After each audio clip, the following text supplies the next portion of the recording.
If you are itching for information regarding S&box, boy do I have a treat for you.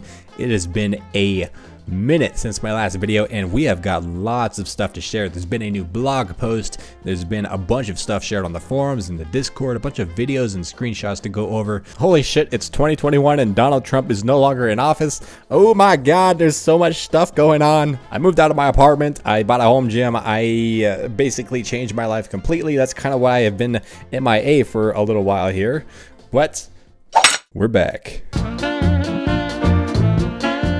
How do you feel about S&box right now? We're seeing a lot of movement from the developers and the game is steadily progressing. It's becoming thick, solid, tight, succulent, juicy, and sweet.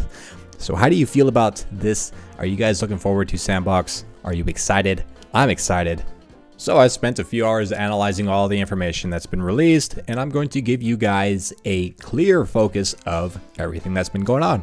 The first thing that I'm going to tell you is the details from the blog. We're not going to go through the blog totally. There's a lot of good stuff in the blog, but I'm just going to pick out all the sweet and juicy details, the best parts of the blog, and present them to you guys to illuminate all the best parts. First of all, Facepunch has returned to their classical format of allowing each developer to write their own section in the blog. Previously, it was just Garry writing the blogs from start to finish. And now we have Garry, Layla, and Sam contributing their own little sections to the blog so we can see the perspective of each of these developers and what they've been working on. Sam has been working on graphics and shaders, Layla has been working on physics, and Garry has been working on a variety of things, sort of just bouncing around between different systems, working on them, improving, etc. Most notably, the user interface. Quote, "Remember that blog where I talked about how great Panorama was and how much I loved it? Well, this month I ripped Panorama out and replaced it with a homebrew solution written in C#. And he actually typoed Panorama, he typed Panorama. The reason for this isn't totally clear, but it just boils down to, well, we'll just read what Garry said here. He says, "It's easier and better to rewrite it in C# than to fix the stuff that annoys me in C++. So Garry felt that Panorama had some features that were annoying, and rather than trying to dig through all that C++ and try to fix all these features, he tore it out and dropped in his own UI system. Just imagine you download a plugin from the S&box asset store and the movement controller doesn't act exactly how you would like. So you go try to fix the movement controller, but the code is so deeply integrated and it's kind of sloppy and you just don't like working with it.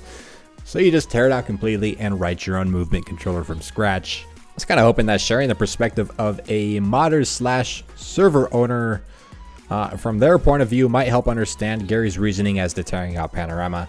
Of course, Facepunch could say whatever, let's just keep Panorama. It's developed by Valve.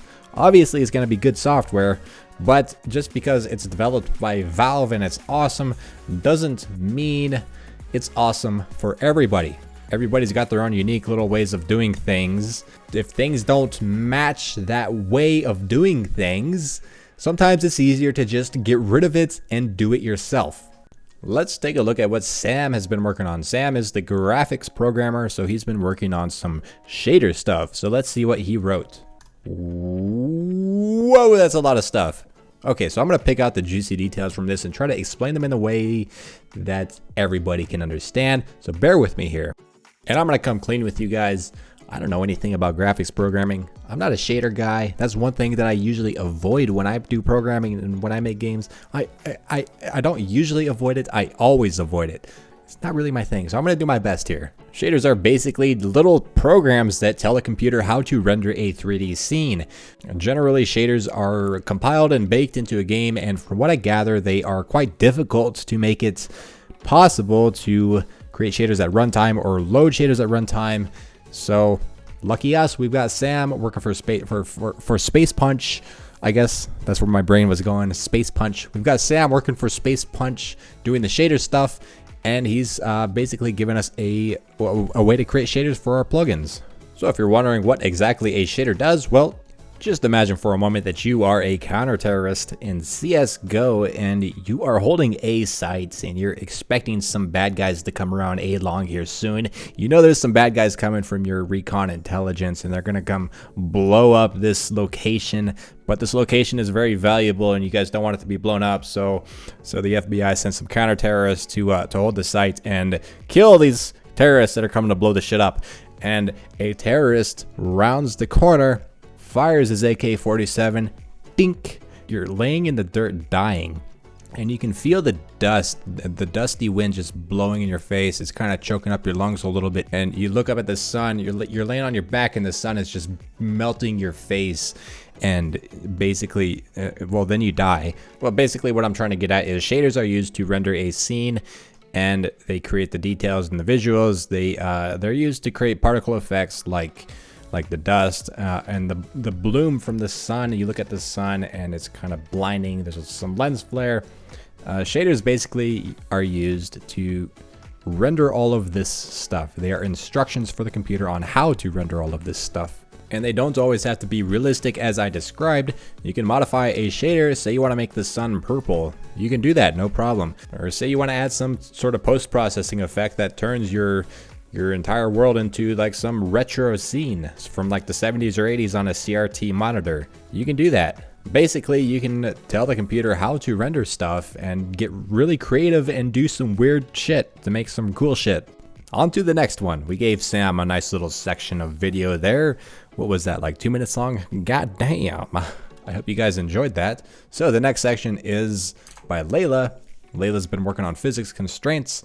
Quote, in source 1, all of the constraints were kind of hidden from us. The only way we could properly access them was through entities. This meant that every constraint you added in Gmod was actually an entity. Basically, source 1 bad, source 2 good. So basically, Layla's been working on the things that make the things stick to other things, and also how those things stick to each other, whether it's stiff or soft. And, you know, this also allows for like fizz gun stuff. Yeah, welds and fizz guns. All right, out of the blog and into the media. I'm going to show you some stuff that Garry has been posting on the forums. You're going to see what they've been working on. Not everything gets posted in blogs. Sometimes you have to dig a little deeper, and I'm going to dig deep and show you guys what's all there. Here we've got the spawn menu. This is, of course, developed on the new user interface system that Garry was talking about earlier. Everything looks like it's working very well. The spawn menu looks pretty good. Garry is spawning some of these props, and the props also look pretty good. The lighting looks good, the models look good, everything's looking sweet. Here we've got a main menu. We've got our friends list on the right looking succulent, and you've got some game modes on the left to choose from.